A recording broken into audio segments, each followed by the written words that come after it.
Assalamualaikum warahmatullahi wabarakatuh. Di sini kami dari kelompok 5 akan menjelaskan materi tentang merancang dan menerapkan penggunaan metode pembelajaran IPS SD yang berlandaskan pendekatan personal. Sebelumnya, perkenalkan anggota kelompok kami. Saya Rania Viva sebagai pemateri. Saya Rosita sebagai pemateri. Dan saya Ksanu Nadia sebagai pemateri. Baik, yang pertama pengertian pendekatan personal. Pendekatan personal adalah menekankan pada proses yang membantu individu dalam membentuk dan mengorganisasikan kenyataan-kenyataan yang kompleks. Keberadaan siswa dalam kelompok banyak mempunyai arti untuk mengenal dirinya sebagai pribadi sehingga dapat menghasilkan hubungan interpersonal atau antar pribadi yang cukup tinggi.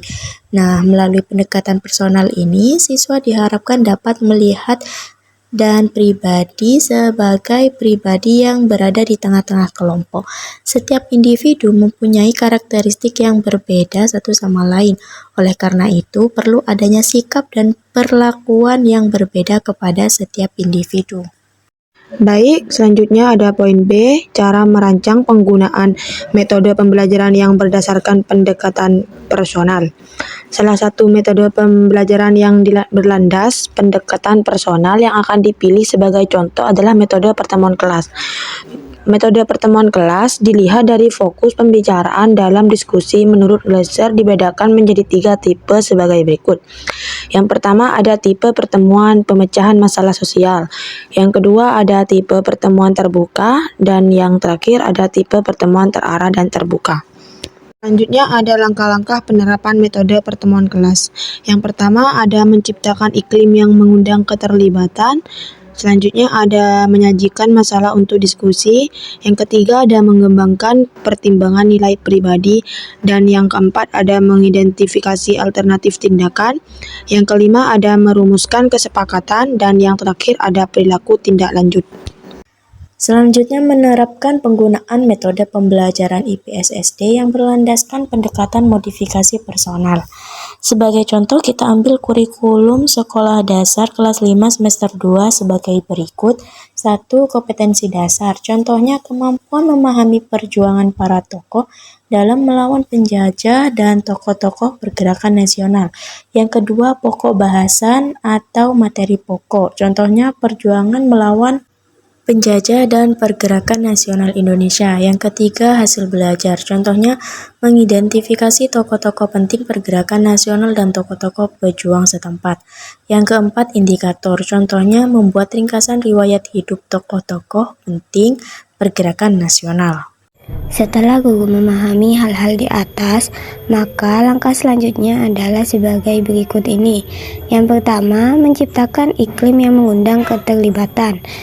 Itu merupakan salah satu aspek penting dalam proses pembelajaran yang efektif. Iklim yang kondusif di kelas dapat meningkatkan motivasi, minat, dan partisipasi siswa dalam proses belajar. Guru dalam tahap ini berusaha mendorong siswa berperan serta berbicara mengenai Sumpah Pemuda. Guru juga menyeleksi pendapat-pendapat siswa mengenai Sumpah Pemuda tanpa celaan dan penilaian. Siswa diberi kebebasan untuk mengemukakan pendapatnya. Kemudian yang kedua yaitu menyajikan masalah untuk diskusi. Di mana di sini guru memberikan suatu masalah untuk siswa pecahkan secara bersama. Penyajian masalah dapat berasal dari guru dan siswa dalam bentuk pertentangan sederhana mengenai Sumpah Pemuda. Tindakan-tindakan yang dapat dilakukan guru adalah yang pertama memberikan pembenaran perilaku siswa. Yang kedua, turut campur tangan jika siswa cenderung ke arah tercela. Kemudian yang ketiga, menugasi kelompok untuk menjelaskan Sumpah Pemuda. Kemudian, guru dan siswa mengidentifikasi norma-norma sosial dari peristiwa Sumpah Pemuda yang dapat dijadikan contoh yang baik bagi pembentukan sikap siswa dalam menghadapi masalah-masalah sosial. Kemudian yang ketiga yaitu mengembangkan pertimbangan nilai pribadi, merupakan proses di mana individu mengevaluasi dan memahami nilai-nilai yang mereka pegang dalam kehidupan pribadi mereka. Untuk dapat membuat pertimbangan nilai pribadi, siswa harus mengidentifikasi nilai-nilai yang terkandung dalam peristiwa Sumpah Pemuda.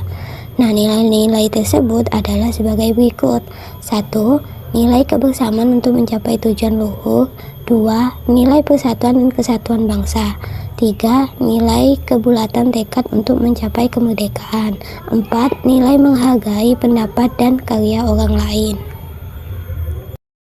Kemudian yang keempat, mengidentifikasi tindakan alternatif, yaitu proses menemukan berbagai pilihan atau cara untuk mencapai tujuan atau menyelesaikan masalah tertentu. Kemudian, siswa menyeleksi untuk dijadikan alternatif tindakan dalam memecahkan masalah sosial sehari-hari. Nilai-nilai yang ditemukan itu merupakan suatu hasil penggalian dari Sumpah Pemuda yang dapat digunakan untuk menyikapi masalah-masalah sosial. Kemudian yang kelima yaitu merumuskan kesepakatan. Merupakan proses di mana dua pihak atau lebih mencapai persetujuan bersama mengenai suatu hal, biasanya setelah melalui diskusi dan negosiasi. Di sini siswa merumuskan dan menyepakati sikap dan perilaku serta menaatinya. Kemudian yang keenam yaitu perilaku tindak lanjut. Di sini siswa menilai efektivitas perilaku baru yang diperoleh dan memperkuatnya untuk tindakan-tindakan yang akan mendatang. Nah, penggunaan metode pembelajaran IPS yang berlandaskan pendekatan personal dititik beratkan pada usaha penggalian nilai-nilai peristiwa yang terjadi.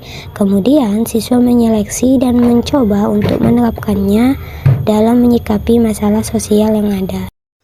Baik, mungkin itu yang bisa kami sampaikan. Terima kasih. Wassalamualaikum warahmatullahi wabarakatuh.